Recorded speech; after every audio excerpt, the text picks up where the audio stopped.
بڑا مشکل. قسمت والے ہوتے.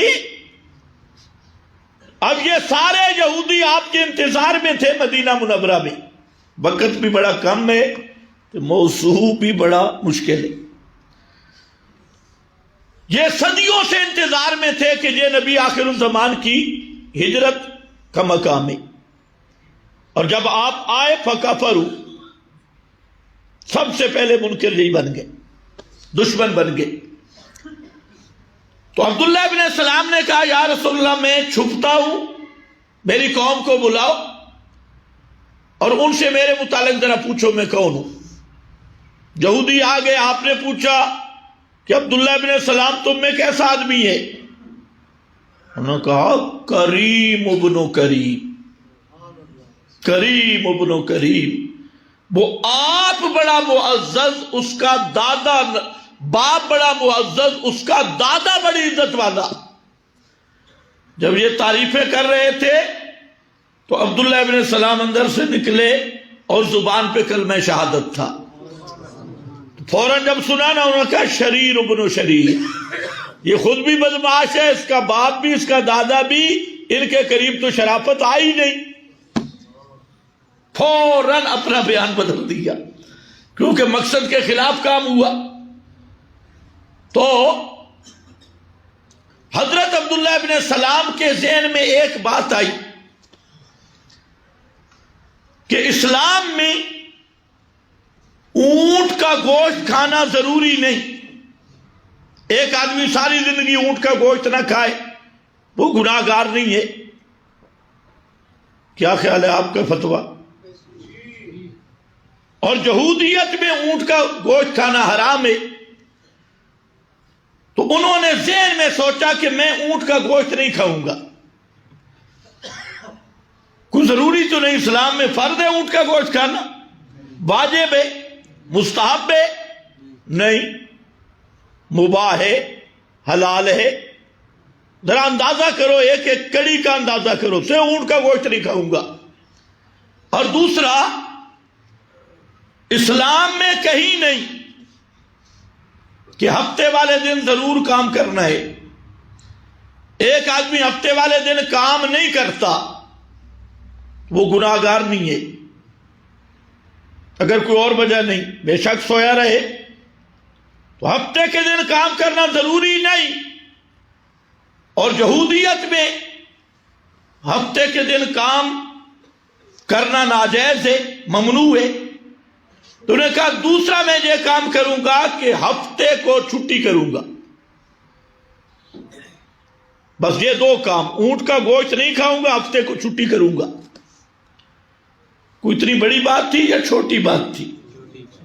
بظاہر تو چھوٹی ہے، لیکن یہ قانون سے ٹکرا رہی ہے، دین اسلام سے ٹکرا رہی ہے.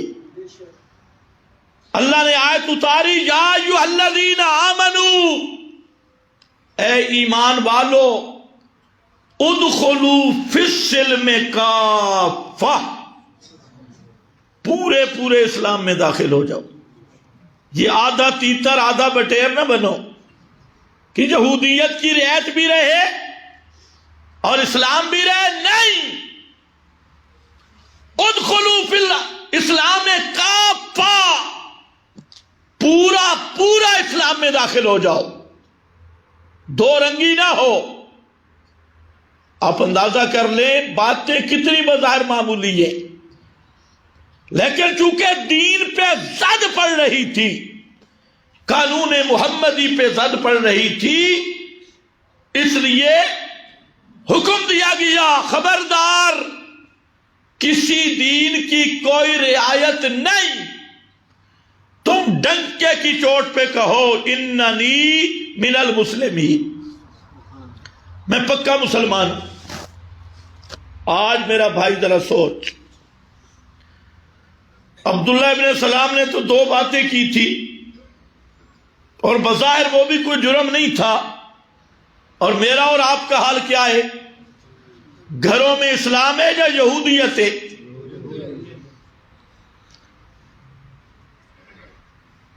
پورا تہذیب یہودیوں والی، شادی پہ یہودیت، عیسائیت، اور وہ بھی اہل کتاب تھے، ہندو مت، ہندوؤں اور سکھوں کی رسمیں، اور کہتا کہ میں مسلمان ہوں، لیکن رواج سارے ہندوؤں والے، سکھوں والے، یہودیوں والے، نصرانیوں والے، حتیٰ کہ ہر ریس انہی کی کریں گے۔ یہ کرکٹ کے جو شوقین ہیں، مجھے ایک ساتھی فون کرتا ہے، کہتے ہیں ہمارا 14 تاریخ کو جلسہ تھا، لیکن ہم کرکٹ دیکھے بغیر نہیں رہ سکتے، کرکٹ کا میچ ہے کہیں۔ اب یہ کرکٹ کیا ہے سوا بے غیرتی بے حیائی کی، اس میں کیا ہے؟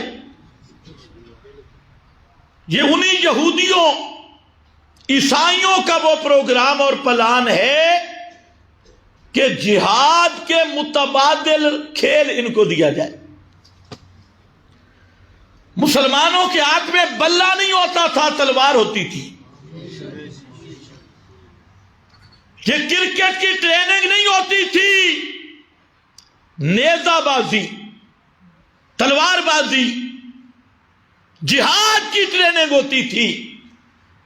اور مسلم نوجوان یہ کسی دور میں جہاد کا شہدائی تھا، اور جہاد کی آج کرکٹ کا شہدائی ہے۔ ملا بھی، پیر بھی، طالب علم بھی، مدرسے والا بھی، کالج والا بھی، ایسی یہودیت کی چھاپ لگی۔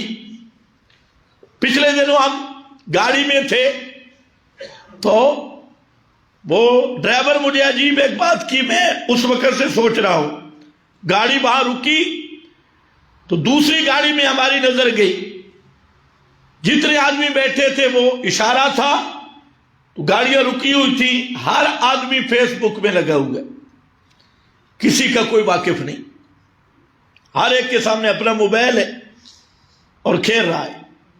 تو یہ کتنی بدبختوں کی سازش کہ آج مسلم نوجوان کے ہاتھ میں موبائل، ٹچ موبائل، دنیا کی بے حیائی، خرچہ بھی، بے حیائی بھی، کرکٹ بھی، اور گندے گندے کھیل بھی، اور اس کو قومی گیم بنانے کا چکر، یہ ہماری قوم کی گیم ہے، حالانکہ یہ کفار کی وہ سازش ہے کہ مسلمان جہاد کی طرف متوجہ نہ ہو، اس کو بے حیائی پہ لگایا جائے، فضول گیموں پہ لگایا جائے۔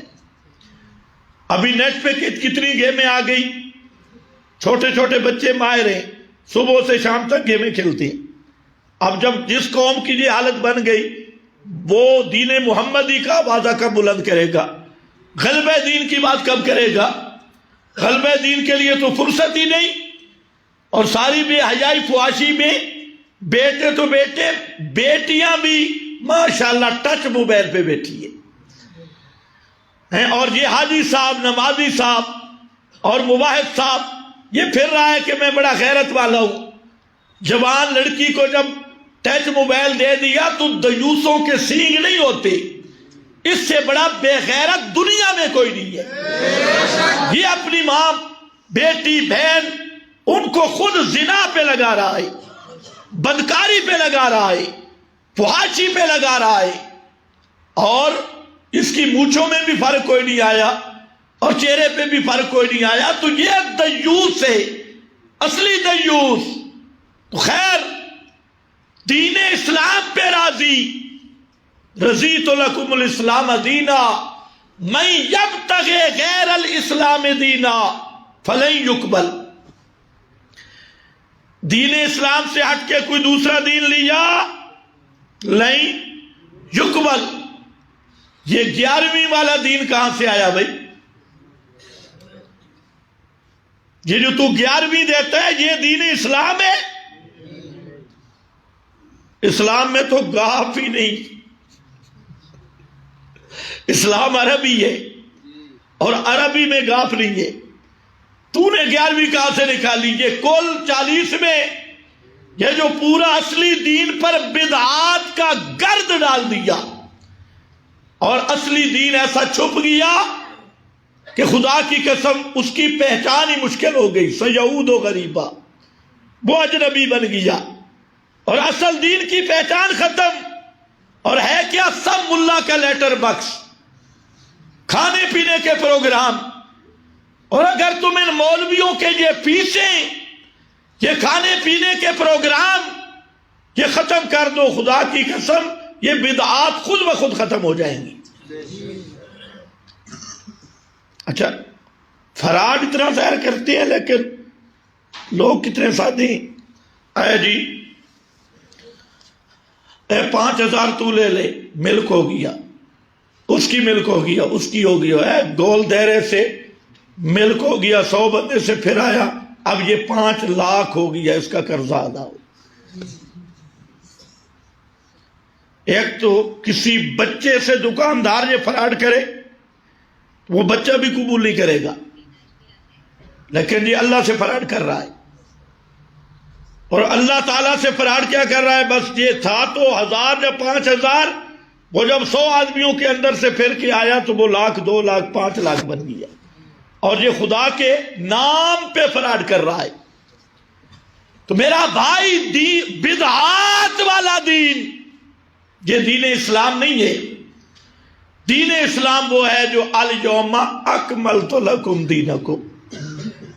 پیغمبر کو پورا دین دیا گیا یا کچھ کم دین دیا گیا؟ کتنی آسان بات ہے. پوچھ ملا سے کہ نبی کریم علیہ السلام کو پورا دین دیا گیا یا کچھ کم دیا گیا. اگر کوئی کہے کم دیا گیا، مسلمان ہوگا کافر ہوگا؟ کافر. دوسرا سوال، پیغمبر نے پورا دین پہنچایا یا کچھ بچا کے رکھ لیا؟ نکتے تو دو ہے. اللہ نے پورا دین دیا، پیغمبر نے پورا دین پہنچایا. تو پھر تجھے بدعت کرنے کی کیا ضرورت پڑ گئی؟